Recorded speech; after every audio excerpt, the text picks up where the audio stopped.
All right. Man, Hey, second time on the show. The man, the myth, the legend, SEC Michael Bratton from that SEC podcast. All right, man. Two of the teams you sort of like over the summer. Um, Arkansas, South Carolina. Give us your breakdown of the game. What you thought went right or wrong. I know I was like extremely impressed. As frustrating as it was to watch some of the things Carolina did, I thought Arkansas was very impressive. yeah, that was the Arkansas I thought we were getting early in the preseason there. Where I don't know if you've seen it. I picked Arkansas to be second in the SEC West. Most people had A&M, and now the big question for Arkansas was obviously the receiving core, how that was going to play out with Traylon Burks gone. But man, all out of camp was just rave reviews out of these receivers they have there in Fayetteville, and they didn't even really need them against South Carolina. And that was kind of the worry that I had for the Gamecocks going in. How are they going to slow down what was already the SEC's best rushing attack last season? I think they're even better this year with 4 or 5 back on the offensive line, their top 3 running backs, and of course KJ Jefferson. And that's just the way it played out. Anytime you go on the road and you allow 3 straight touchdown drives to the home team, you're going to lose that ball game.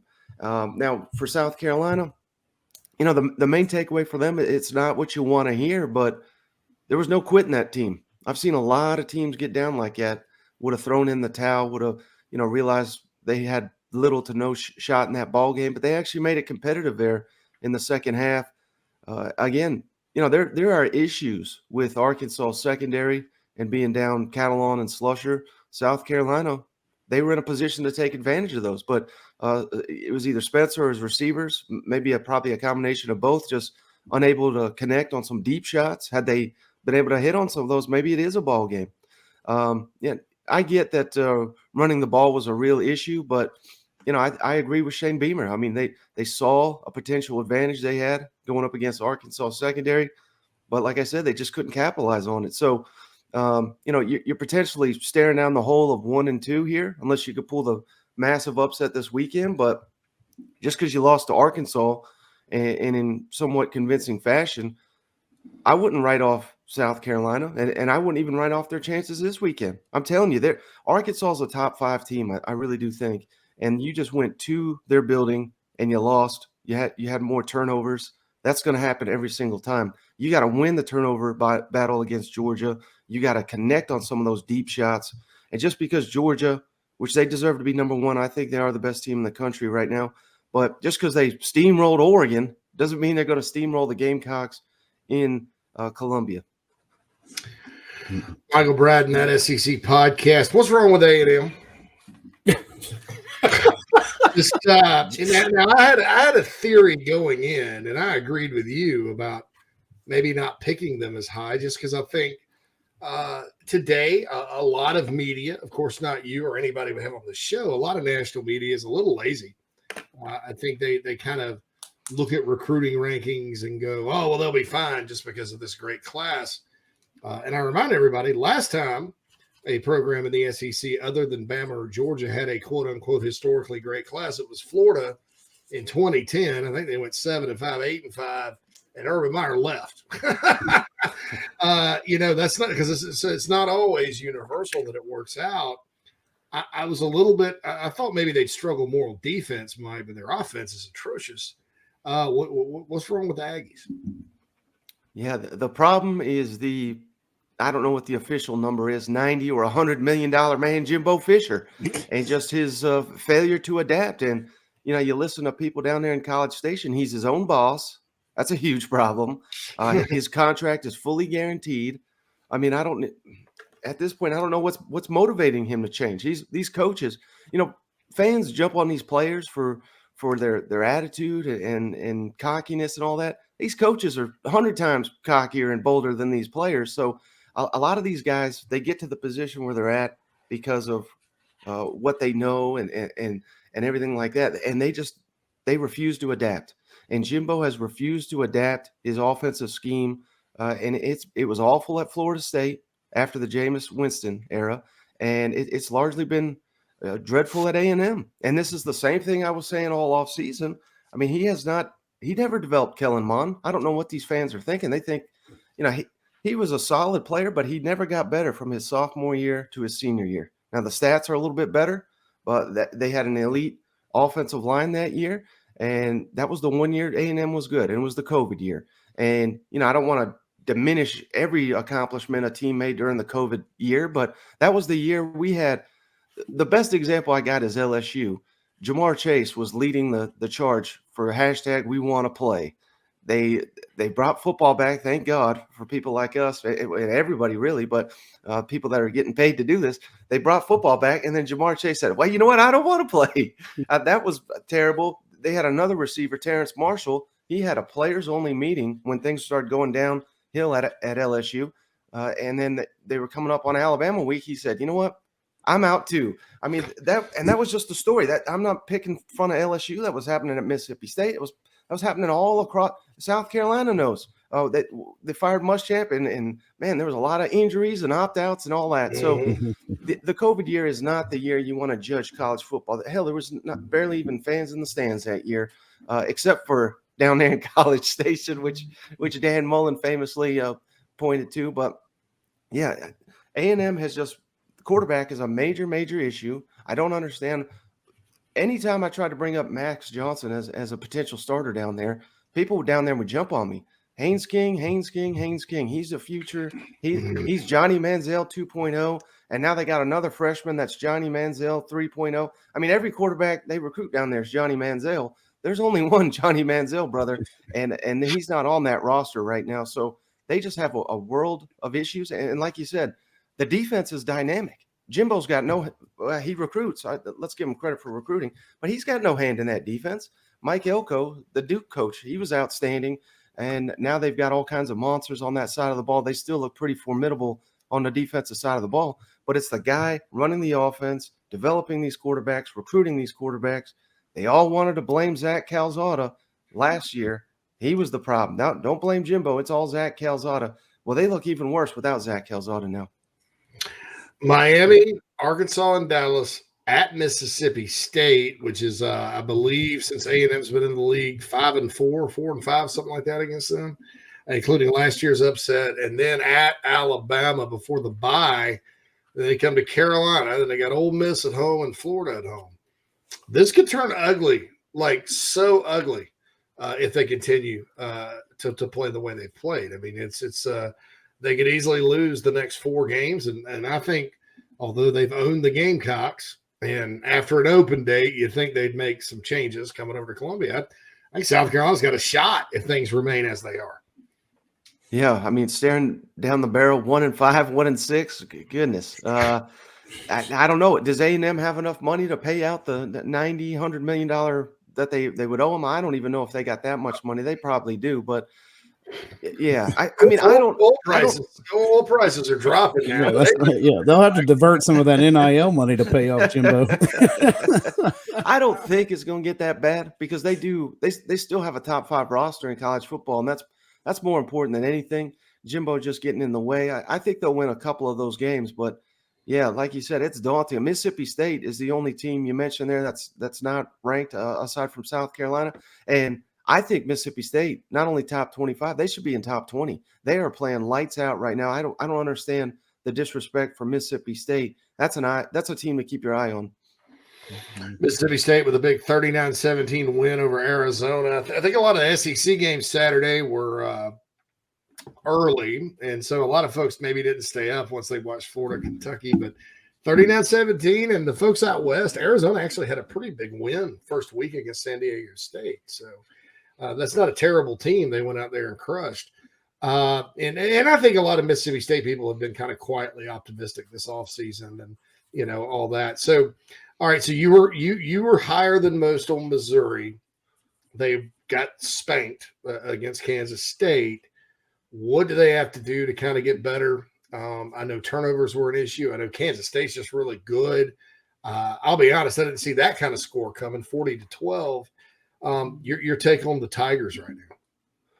Yeah, I mean, offense is just a huge, huge issue there. That I can't remember the stat, but I think it's the first time in in 30, 40 years where Missouri had multiple quarterbacks throw multiple interceptions in a ball game. They brought in the backup, Jack Abram, who he's been all over the college football, Southern Miss, Mississippi State. His first pass was intercepted. It's like, oh, it's going to be one of those days for the Missouri Tigers. There's a reason that old Drake, every quarterback that was hitting the portal was getting connected to Missouri. They couldn't get JT Daniels. They couldn't get Gary Bohannon. They couldn't get Jaden Daniels.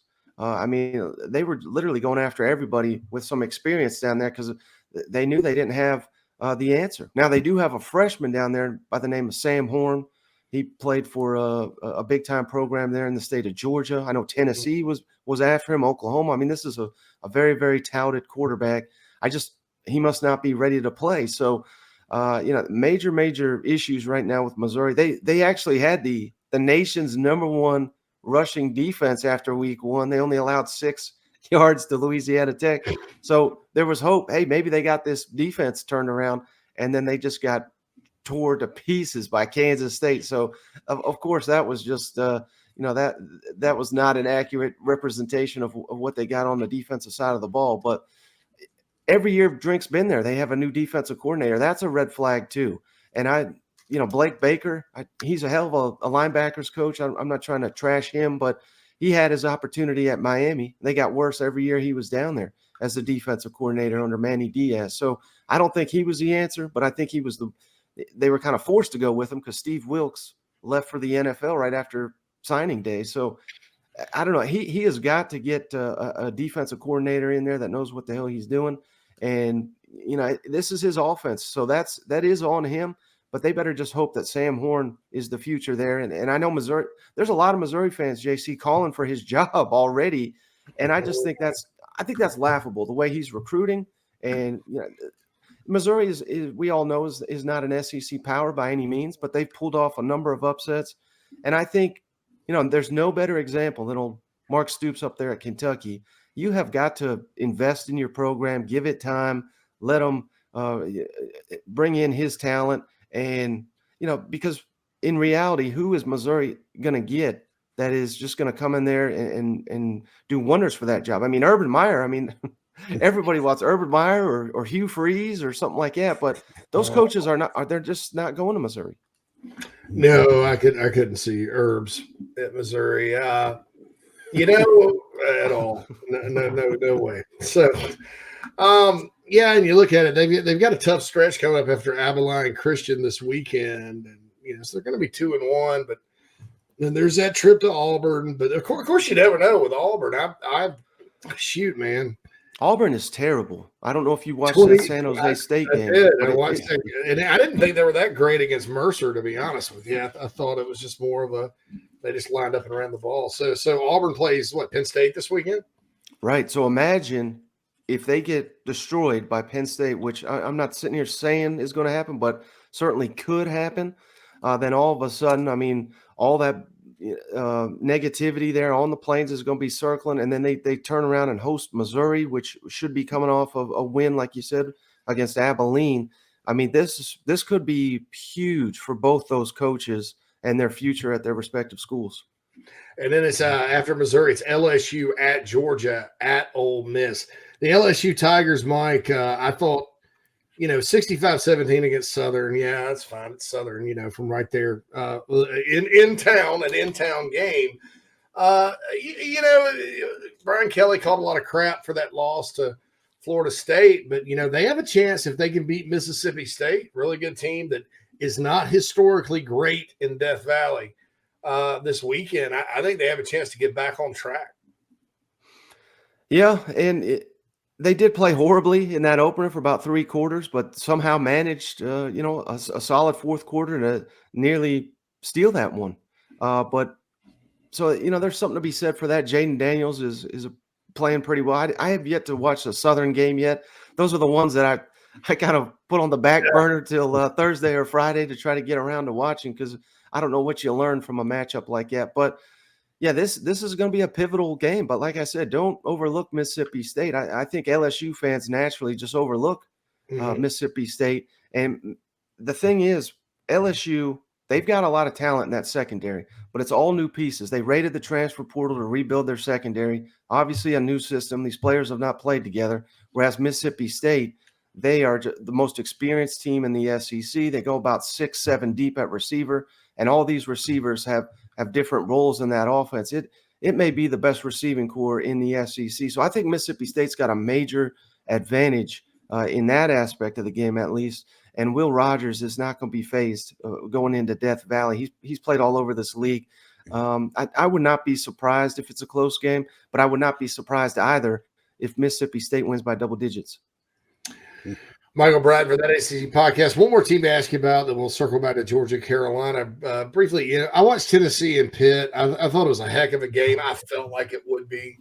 A lot of respect for both programs. I do think had Pitt not had injuries at quarterback, we could have had a different outcome. What are your thoughts about it? Because, look, I think it's pretty obvious. Tennessee is going to be able to go up and down the field with just about everybody. Your thoughts about the Tennessee defense? That's the question on Rocky Top. Through 2 games, your impressions so far? Well, the defense won them the game, JC, up there at Pitt. They had more quarterback hits than they've had in over a decade. And this was they didn't get to the quarterback at all against Ball State in the opener. And that was already a meltdown on Rocky Top, thinking, well, my goodness, we can't get to Ball State. But, they flipped the script there against Pitt. They, like you said, they knocked out the quarterback. You're not rooting for injuries or anything, but that just shows you how hard they were just going after him. And they banged up the backup even. They were forcing turnovers. The defense, that's Tennessee's going to have to play because Pitt was even moving the ball on them. You play that bend but don't break. I mean, Tennessee had an interception in the end zone. That was huge, and that was when Pitt was up 10-0. If Pitt scores a touchdown there, that may have been ball game right there. They just have to be aggressive, force the ball, get to the quarterback, even if you're going to give up big plays. Because, like you said, the offense is going to score 30 to 40 points in most ball games. So you don't have to be dominant by any means. You just got to hold someone under 30, which with SEC athletes is not too much of an ask. But yeah, I think Tim Banks. Well, I'll give Josh Heupel credit. I didn't even know who the heck that was when he hired him as defensive coordinator. But I thought even last year he did a good job. The defense was just lacking star power, lacking depth. Yet they got a couple of guys that most people around the SEC thought were just average to below average players and turned 3 NFL draft picks. And I think they may do the same on this defense. So Tennessee nearly gave that game away in the second half. 3 consecutive turnovers. There was a muff punt, a fumble by the running back, and one other a blocked punt that Pitt on those 3 turnovers only got 7 points, which again speaks to the defense playing. I know it was a backup quarterback, but the defense playing a little bit above their head. Tennessee at this point in their program should never look down upon going on the road and getting a win over a ranked team, because Josh Heupel right now, he's got more ranked wins over ranked teams than Dooley, Butch Jones, and Jeremy Pruitt combined. Wow. And Josh Heupel's only been there a season and 2 games. Wow. A guy to look out for. Gamecock fans will recognize him because they almost got him. Byron Young, defensive lineman for Tennessee, from where they grow defensive lineman, Hemingway, South Carolina, Carvers Bay High School. That's home to all the Gathers, if you guys remember that, the Clifton Gathers and Robert Jumpy Gathers, all those folks. So they're good defensive linemen there. They got him out of JUCO really during the transition, I think, from right before Pruitt left. It was kind of because he was kind of late in recruiting, right when Beamer got to Carolina. He did some nice things, I thought, for Tennessee. And overall, yeah, I was with you there. All right, so how are the Gamecocks going to stay in the game Saturday? Well, I mean, it's a tough task, obviously, but I think number one, it starts with the fans and just creating a rowdy environment. And Stetson, it's almost like a personal attack at this point if you say anything bad against old Stetson. Yeah, so I'm not going to say anything bad about him, but the hype may be a little out of control because from the data that I've seen, a lot of his passes are short passes, but that speaks to Georgia and athletes all over the field they got there in Athens. I mean, there are legitimately NFL tight end rooms that may not match up with the Georgia Bulldogs. I mean, they're a mismatch for every team they're going to face in that aspect of the game. But I think you got to get to Stetson, almost like Kentucky did to Anthony Richardson. And that may sound strange because Anthony Richardson and Stetson are two different guys, but keep Stetson in the pocket, make him beat you down the field, which he may be capable of doing it. But that would be my recipe. Don't let him run around. And it's got to come down to, you hate to put all the pressure on Spencer, but I don't know if the Gamecocks can run the ball on Georgia, particularly after what we saw. Again, Arkansas is a good defense, but they're not incredible on the ground by any means. And South Carolina had their issues there, obviously. So Spencer and those receivers, again, they have got to connect on those deep shots. It may take 3 blocked punt touchdowns in this ball game, but that it's going to be a punchline. Everybody's going to be expecting Georgia to roll, but what have they done? They've played in Athens, they've played in Atlanta, and I'm just talking about this team. This is not the national champions coming in here. This is a different ball club coming into Williams-Brice. It's going to be a rowdy environment. It's going to be one of the top environments Georgia has to play in this season. They could be the difference. South Carolina has got to jump out to a lead, get that crowd really into the game, and make it a 4-quarter ball game. And I may have picked South Carolina to beat Georgia in the preseason. I'm certainly not. I'm not sticking to that at this point in time. But I don't think it would be like the world's biggest stunner if it did happen at this point. Yeah, through 2 games, Stetson Bennett completing 75% of his passes, an average of 10.3 yards per completion. Just really, really steady play from him, and not a lot of rushing yards. I think that's something for Carolina to look out for because he's got some wheels. He can squirt out of there and make you pay. And certainly, it's not like tackling KJ Jefferson, right? Not a lot of people are. Well, Michael, we appreciate you joining us today. Certainly, tell everybody where they can tune into your podcast and get it downloaded. I think a lot of Carolina's fans are avid listeners, but for those that aren't, let them know. Here in the chat box, we had a request for Cousin Shane. He's very popular. He is the star of the show. Make no mistake, Mike. He literally is my cousin Shane. He's the funniest guy in the world. He does not do any interview requests. It's hard for me to get him on my show, and he's the dang co-host. But I try to bring the information. He brings the humor. And, it's the top-rated SEC show on every platform, Apple, Spotify. We're on YouTube now. We're closing in on 8,000 YouTube subscribers. But, the thing is, we try to cover every single team. We don't just talk Alabama and Georgia and all this. We cover all 14 SEC football teams, and we do it daily. So anywhere you get your podcast, you can find that SEC podcast. Been enjoying your Twitter Spaces on Friday too, Mike. Oh, I appreciate it, Phil. Yeah. 8 o'clock. Yeah. Well, again, we do things a little differently. There's a lot of spaces out there, but we get drunk and we do them. and a lot of our fans they seem pretty drunk when they're on there too. So it's a good old time. Everybody's on the same page. Yeah, man. Tailgate party with great analysis, Yeah, right. Like a tailgate party. But yeah, I love during the pandemic, you guys really got me through because I would listen to you guys every day. Driving around or whatever, just worried that there weren't going to be a season. And, I'd hear that beer crack from Cousin Shane and I'd just be like, I'm home, SEC football. Well, Mike, we appreciate it. This won't be the last time we talk to you.